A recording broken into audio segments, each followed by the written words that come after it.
Hey, you're stuck in traffic with Wolf Gorlick, the real Wolf Gorlick.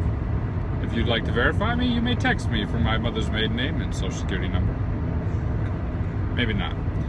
But definitely the real Wolf Gorlick. A couple minutes on IT security on my way down for a second day of interviews for our new academy team. We're talking about 45 people.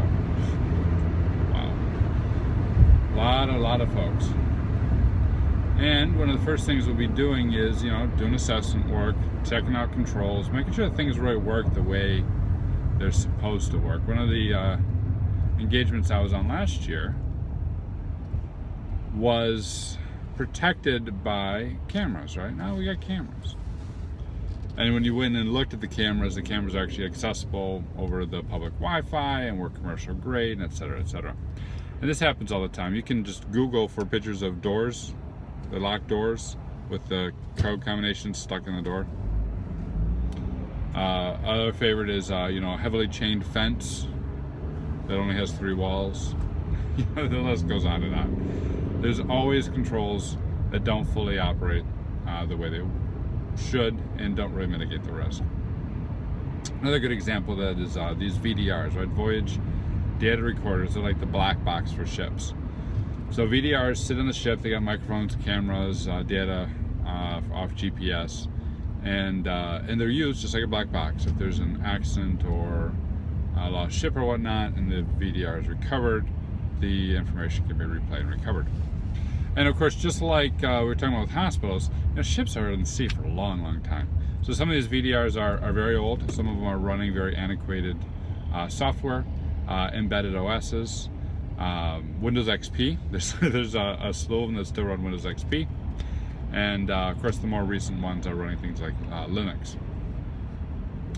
IO Active did some research into looking at these VDRs, these controls, to see how they stood up to attacks, to see how hardened they were, and see if there's any way that they could be compromised. And this is particularly important in cases where something happens on the ship, right, and you don't want the crew to be able to cover up or destroy evidence. There was a case where someone was tried for manslaughter off VDR footage, and obviously if you do something malicious like that, wow, that's a bright sun, you're going to want to go after that VDR and tamper with the footage. So could it be tampered with? Also, the traditional like spy versus spy, James Bond stuff. Could someone break into it and use that to spy on, the people on the ship or what have you?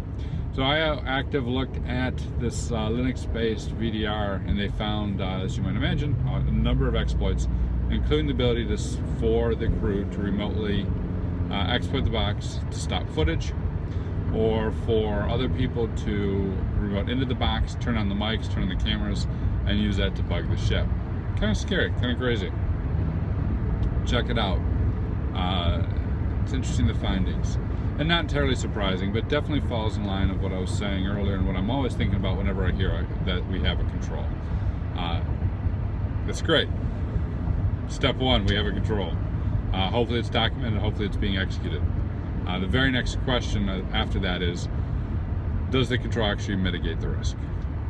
And the very next question after that is, if it does mitigate the risk, where's the criminal going to attack next? Good example of testing that second question. So IO Active VDR research, Google it, it's on their website. Cheers.